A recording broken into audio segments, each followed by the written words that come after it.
Hey, everybody. Welcome to the Faithful 101 podcast. I am your host, Ty Alston, and joining me today is the great Matt Maiocco. How you doing today, I'm Matt? doing great. We're taping this the morning of the NFC Championship game, Exactly. so there's a little buzz in the air Yeah. here in Philadelphia. You got a nice shot of Philadelphia, downtown Philadelphia in the background. Meeting terminal in the back. So it's a great place to be. Great time of year. It's great to be playing at this time of year also. Yeah. So I just wanted to ask you about the team, and has this been the most intriguing season that you have Yes. ever experienced? Yeah, you don't even have to finish the question. Yeah, it's been crazy. I mean, I knew it would be back in the off season. Just seeing how Trey Lance played and just the amount of draft capital 49ers invested to go up and get him. Just however it panned out, you knew that it was just going to be interesting. And then Garoppolo stays with the team, and then you have that specter of, oh my gosh, if Trey Lance struggles, Jimmy's got to be looking over his shoulder. What's going to be the dynamic there? And then the injury happens. The injury happens week 2. And here comes Jimmy. It's just like, wow, what an amazing turn of events that was. Obviously very unfortunate for Trey Lance in the future of the 49ers, but then it was clear that that game in Denver, that Garoppolo really suffered from the lack of offseason and all that. And 49ers start to pick up a little bit of steam, and then the next thing you know, boom, Garoppolo's out. Yep. Brock Purdy is in, and the team just kept rolling. And so, it wasn't until after that game against the Dolphins that you realize, that we found out that Jimmy's going to be gone for the season. Correct. Maybe if they make it to the Super Bowl, he can return. But obviously, if he were to ever return, he'd be in the backup role. But then by that time already that we found out that Garoppolo was out, we'd already seen basically a full game from Brock Purdy. Yeah. So then it became like, well, this Purdy kid's not bad. He can kind of do the same things that Jimmy does. So here we are. They made it this far for the third time in 4 years. And it just sets up another intriguing off-season and another intriguing 2023. Yeah, it definitely does. And speaking of those young quarterbacks for a second, I want to ask you about Trey Lance. You did a great piece on him about the road from Minnesota to the NFL. Yeah. Kudos on that. Excellent. Have you spoken to Trey lately? Can you tell us how his mentals are? I think he's doing well. I haven't spoken to him anything about just kind of how he's doing, but I see him around. He's in the meetings. He's always upbeat. He seems to be doing just fine. I mean, I know that I did speak to people really close to him after the injury, and it's like, it's devastating now, but the road begins tomorrow. And so his focus is on staying sharp mentally. He's in, like I said, he's in all the meetings. He's staying up to date and still learning the offense like all these guys are. But physically, he seems to be doing fine. He had a procedure a while back to remove the screws and plate out of his ankle area. Which is standard when you have hardware in it, right? Yeah, just go in, remove that stuff. Right. I think they knew they were going to rehab. Do that. But there was some of the one of the plates, I think, was getting close to like a ligament or tendon or something, or nerve, I think it was. And so he's, from everything I gather, he's on pace to resume activities once the offseason program begins. Oh, excellent. That's good news to hear. We're rooting for young Trey. Yeah. And young Brock. Have you ever, you've been covering the team for 28 years? No. Have you ever experienced just something like this? No, and I don't know that anybody has. Right. Because it's so unique. Yeah. It's so unprecedented that, I think there have been times where rookies have gone to NFC Championship games or AFC Championship games, but I think it's always been different. It's always like, I always get the sense when you're watching a rookie, you're watching a high wire act. And I don't get that sense with Brock Purdy. We're talking about all these quarterbacks. I don't get that sense at all with him. He just seems to be very much under control, poised. He shows composure, and so he does all the things that you don't expect from a rookie, and it just kind of goes to say he doesn't play like a rookie. You know, he doesn't act like a rookie. He doesn't talk like a rookie. He doesn't prepare like a rookie. He's really not a rookie when you think that really, I mean, I guess over the past 5 seasons, you know, including this year, he's played a lot more football than Jimmy Garoppolo and Trey Lance combined, probably. So it shows. It shows. You know, it's Iowa State. It's the Big 12. Yeah, played in front of packed houses. I know it's a completely different level of football, but he just has this kind of handle on playing that position that you don't often see from rookies. Yeah, that's the way it seems. Like the game, the environment, the moment just isn't overwhelming for him. Yeah, like I've kind of been here before. Yeah, so, and as he goes on, or even this season, if he were to have a bad game, it's not because he can't handle the moment. You know, it's just because people have bad games. Correct. Everyone does. And I even thought like that game against the Seahawks, where the very first pass goes flying out of his hand and misses his intended target by 10 yards. I don't think that was jitters. I think the ball literally slipped out of his hand because it was raining that day. So no, I just can't say enough good things about Purdy, the job he's done. Okay, that's good. I saw the interview that you did with his former college mate. Yep, it's Charlie Culler. So now, since he revealed that Brock is kind of a goofball, and he does impressions, you are now tasked with getting Brock to do an impression of someone, anyone. I know, and I'm trying to think who would be Nick Bosa would be a good one. Oh yeah, probably Kittle would be an easy one too for him. And my guess, his locker is pretty close to Bosa, so I don't know how much they communicate, but he would be a good target for it. There's Nick Wagner. Hey, Nick. And also, Kittle would be pretty easy. But I did talk to him after I talked to Charlie Culler. I went up to him and I said, hey, talk to your guy Charlie today. And he's like, oh yeah, what do you have to say? I go, well, he did tell me that you do great impressions. And he did not deny that at all. He was like, okay. So you could tell he was a little bit proud of it. He's like, yes, I do. And I go, oh, that's great. And I go, have you done any around here? And he goes, I don't really.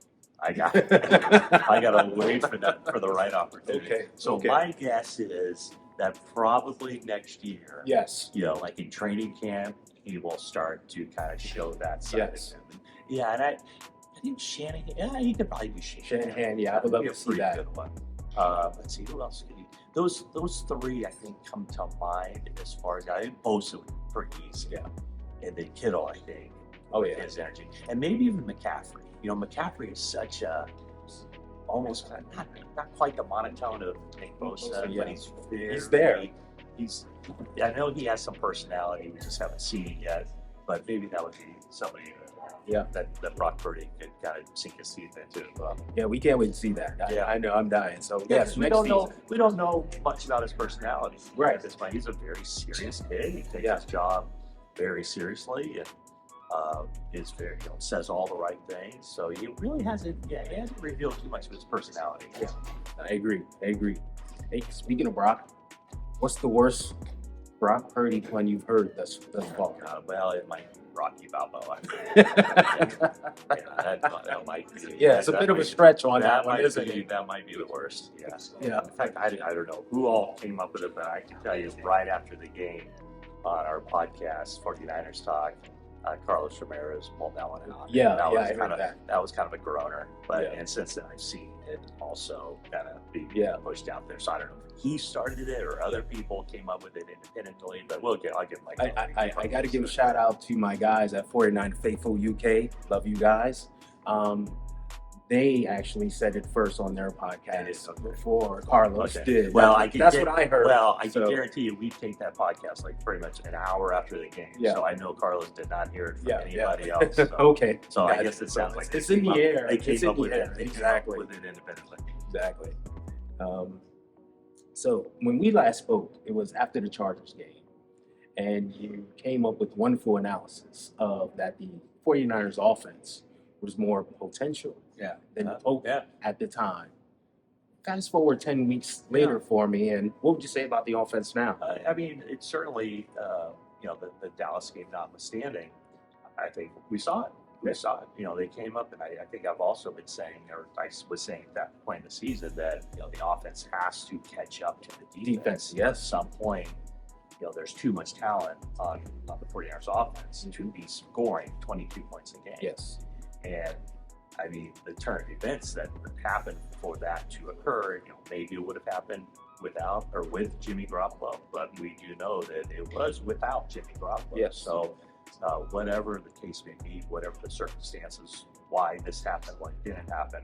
And when you have Christian McCaffrey, George Kittle, and Brent Maiocco, best blocking fullback in the league, and Christian, whoever, the names. Right. And Yes. I forget who I've We said all it, know but them. yeah, we all know the name. Whenever you have those kinds of guys and an offensive line that was playing pretty well from start to finish, there's no reason they should have been scoring 22 points a game. Right. And so, yes, I would say that, when you're talking about late in the season, kind of the shootout and Albert Breer, by the way, right there. Hey, Albert.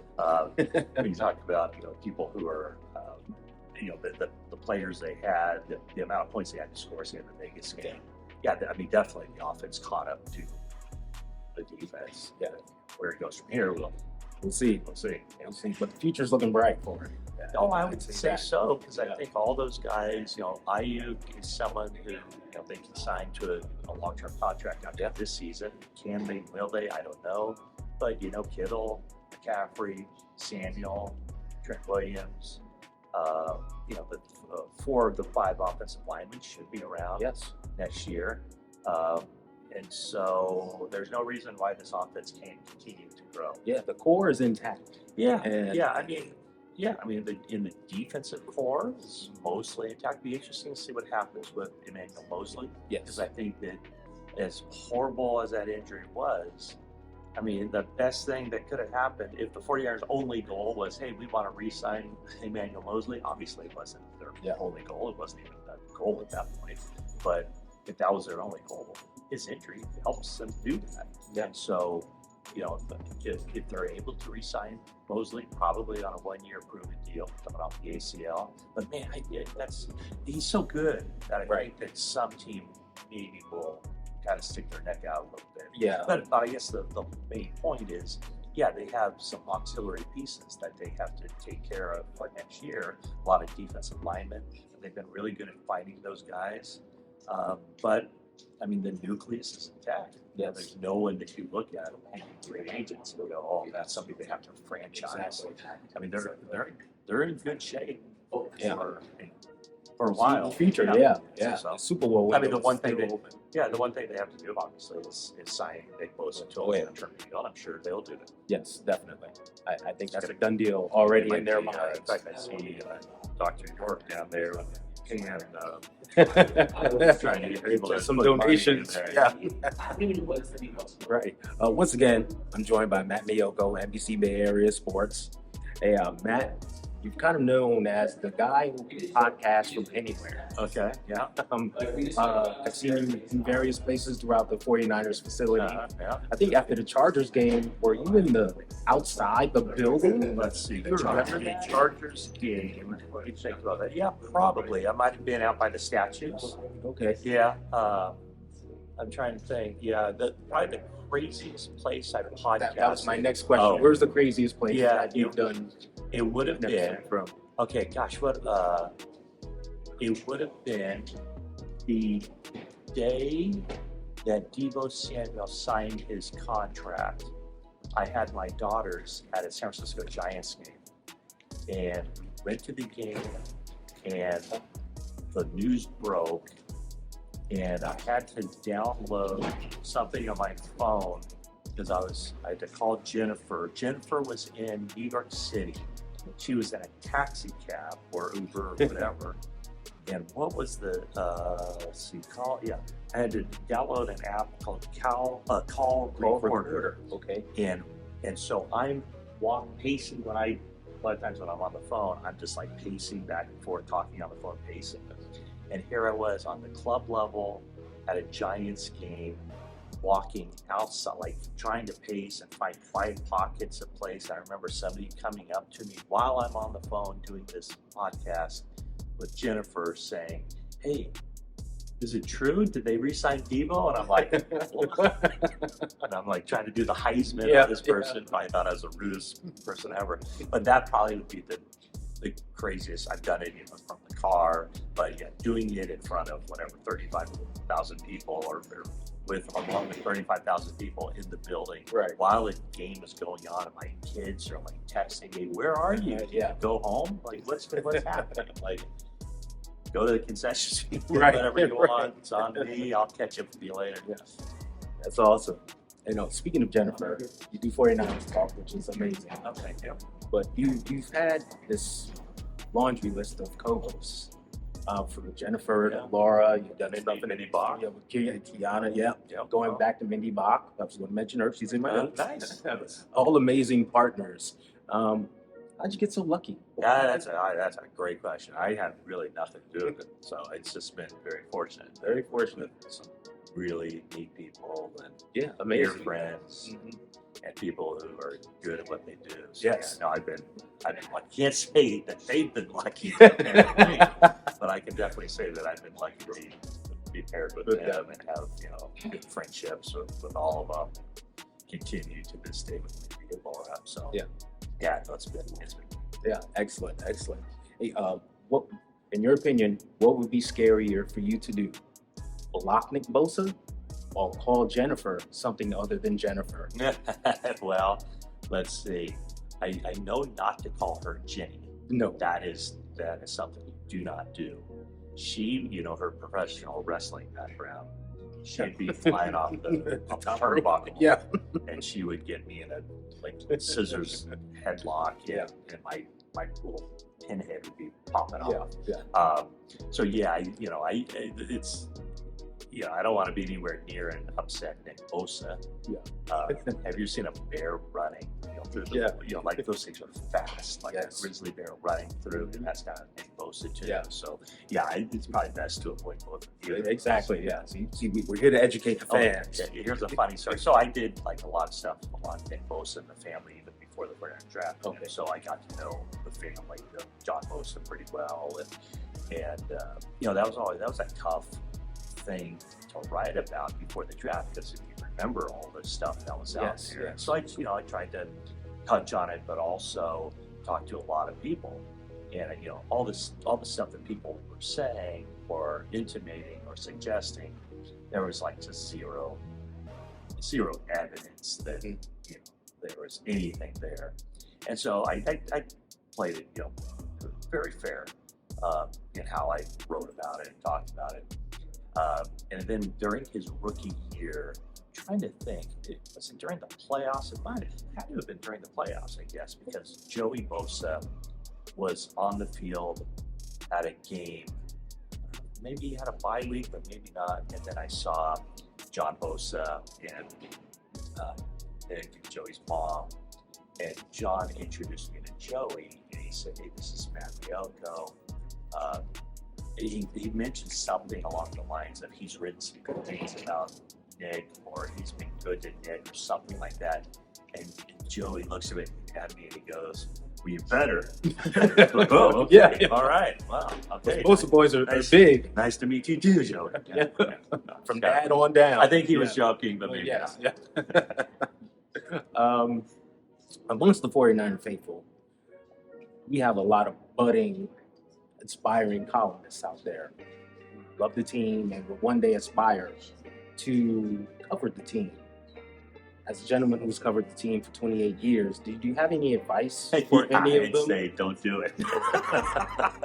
A, I don't want the competition. Yeah. But B, I think it changes. Like if you're a big time fan of the team, you're writing about the team, or if you're writing for mainstream, if it's a fan site, that's one thing. But if you need to be objective, it's different. Yeah. And so, from my standpoint, one of the things is, hey, if I find out something that the team is doing wrong, breaking rules, whatever, those are things that I have to write about. And so, there are plenty of times that whatever, the head coach, the GM, players, management, ownership aren't happy with me. And so, I always think that it's more fun to be a fan than to be a fan writing about it, talking about it, covering your team. So I don't know. That's my opinion. Right. So, But the other thing I'd say is just more reps. Writing a lot, reading a you lot. have to do it. Yeah, right. The more you do it, The better you get at it. the better you get, or at least the more comfortable you get at it. Then, if you're more comfortable than you are, Right. if you have fun doing it, then it's going to show as well. Right. Excellent. Excellent. I like to play a game of 49ers Twilight Zone with you for a moment. All right. So imagine, if you will, Yep. Steve Young, Joe Montana, Jerry Rice, and Ronnie Lott never played for the 49ers. Okay. Who would you put on the 49ers Mount Rushmore? Okay. So the Mount Rushmore, boy, in present day, I mean, it kind of eliminates the possibility of being what currently think. So I guess Frank Gore would have to be up there. I mean, he's number 3 all-time leading rusher. You'd have to look at the old-time guys. Yes. Throughout history. Yes, somebody like Bob St. Clair or Joe Perry. I think those Andrew Hartman is a really good player. Frankie didn't play too long with the team. Obviously Dion only played the 1 season. You know who was one of the very best 49ers ever? This is before my time too. Jimmy Johnson, the former and he's known as one of the absolute lockdown cornerbacks. I'm just trying to go through the 70s here. 80s without, let's see, probably not John Taylor, although he's in the conversation. Kenny Clark? Oh, there you go. I mean, God, are you kidding me? Yeah, well, he'd be the first one. There you go. Thank you for that. Thanks you for nudging me. Yeah. Not just nudging me. Kidding me. 87. Yeah, no, he would have to be number 1. He would be the first, for the first granite chisel. Yeah, exactly. So that's a good one. I'm trying to think, who would you have? I don't think any of the current guys yet. No, still too early. Yeah, I mean, Fred Warner is making great strides, and George Kittle, those are good guys. Yeah, Bosa. So let's go Dwight Clark, Frank Gore. Boy, I think we could go Joe the Jet Perry and maybe Jimmy Johnson. Okay. Yeah. I like it. Yeah. That's a solid 4. Yeah, I think so too. All right. I accept. Yeah, No, I'm just trying to but think if it's there's good. anybody else, like Keena Turner would have to be considered. Keena's on my list. Yeah. Keena would have 4-time Super Bowl winner. Solid and linebacker. yeah, Gets and overlooked a lot. and also, he's remained with the organization. Yes. You see So, him on the he'd be a good sidelines one. all the time. But the problem is, what about this guy? Okay, then, I know. Yeah. Speaking of Dwight Clark, we all know the catch. Whenever you see a picture from any angle, you can't unsee it. You instantly know what it is. It's one of the famous photos in 49er history. There's also another photo that I would like to submit into the history books. It should be in the 49ers Museum. And that is, of course, that is the infamous, Saints 49ers divisional game. Yeah, and we're right there. Right there. Yeah. I dubbed this the reaction. Yeah. So I'll tell you what happened. Yeah, I would like to know, one, So how did you even get there? okay, Because you're on the visitor's sideline, Yes. end zone. So if you see the guy in the background who looks kind of dressed like me, that's Yeah. Dave Benz, and he was the host of our post-game show right after games. Yes. And our stage, our little setup was right there in that corner of the end Okay. zone where the visiting team goes in. Yes. And so in the middle of the 4th quarter, I would have to head down because I would be on set as soon as the game's over. Okay. And so I'm on the sideline. That is late so that's the score before the score. Right. Before the It was score. like 23-24. There's 2 minutes on the clock. Yeah. And that was Alex Smith's 28-yard scamper Yes. off the side. So I'm on the sideline now. If you can see all those bodies around me, I am blocked out. All I see, I see Alex Smith take the snap and then basically a quarterback sweep to the left. Now, and it's 3rd and 6 or something. Yes. Like it wasn't like a 3rd and 1. No. And so my reaction is I'm watching the field. I could have just been watching the video board, but I wasn't.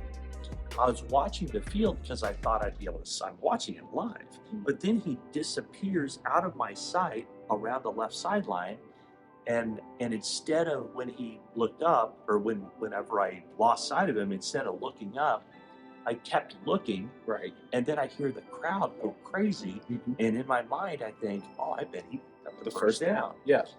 And then that reaction is hilarious because that's about the point where he came into my sight and I was like, oh, he didn't just break up the first down. He's scoring a touchdown. And so that's why I'm like, what? Yeah. Like, how did that happen? And I think I might have seen, I'm not even sure I saw Staley's block down. Really? So basically when he entered my line of view, I was flabbergasted because I thought, oh, the play's over. He picked up the first down. And then for him to run, I mean, he's literally 10 yards in front of me as he's running past me. So my reaction was like, kind of like, whoa, how did that happen? So that's a great shot. Yeah. And it's, that happened in 2011. Well, January of 2012. That's correct. Yeah. It's January 2012, 2011 season. Yeah. Correct. Do you know who captured the photo? I do. It's a photographer for the Bay Area Newspaper. His name escapes me. I've never met him. But yeah, at some point I need to get a good print of that. Yeah. And after, I'm trying to think, the next season, I had to sit down with Alex and I showed him that photo, and he got a kick out of it. I saw that interview. Yeah, he had seen it.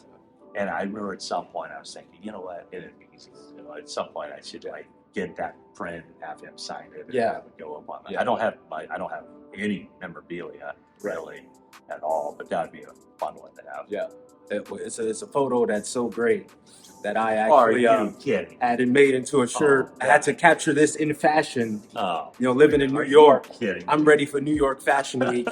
Say, hey, that's all who you know at the moment. That's so funny. This opens a lot of doors for me. Let me tell you. That is great.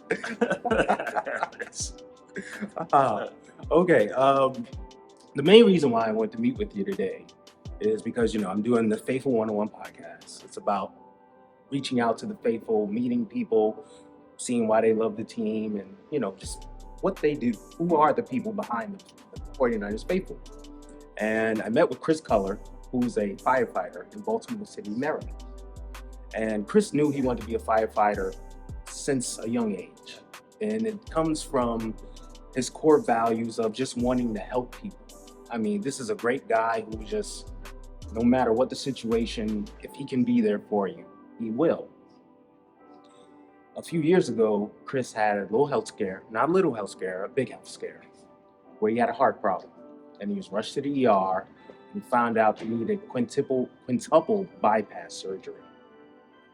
Chris came out well on the other side. He's doing very well. And in speaking with him, I asked him about, his recovery and what the 49ers meant to him within that recovery process. And he told me this story. I just want to share this video with you.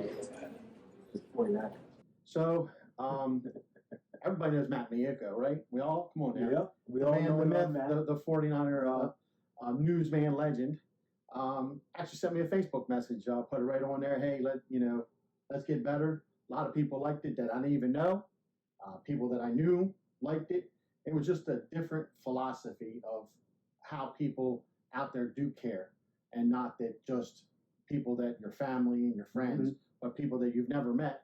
And it was lucky because a few years later, we actually get to meet him and shake his hand when we were out at Candlestick Park several years later. So it was neat to see somebody like that everybody listens to, everybody reads, because he's such an integral part of the news from the team. Yeah, and it's amazing for Matt to just take a moment out Exactly. out to you, a fan, someone, like you said, Every year it pops up on Facebook. I read it, I smile and giggle, and it's like, God, I want to have a beer with him now. It keeps on giving. Hey, Matt, if you're out there watching, this man wants to have a drink with you. So let's make that happen. Yeah. Yeah, exactly. He's buying too. Yes, I'm buying too. Drink up, buddy. You can see awesome. the smile on his face. I mean, it No, that's just great. brings me Well, so let's much make that joy. happen. Let's make that happen. Yeah, Oh, yeah. That's great.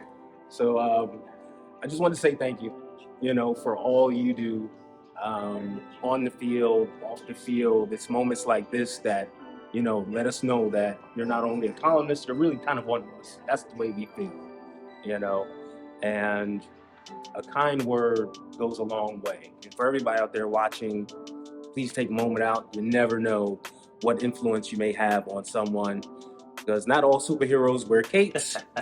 But some do chase Jed York, Michael Crabtree, and MC Hammer through hotel lobbies. That's very true. But that's another story for another day. You know your stuff. I know my stuff. Thank Thank you so much. Thank you so much. I And appreciate that was powerful stuff. So Yes, thank you so much. Yes, thank you. Yes. Hey, this is Faithful 101. Thanks everyone for watching and listening. And stay faithful. Go Niners.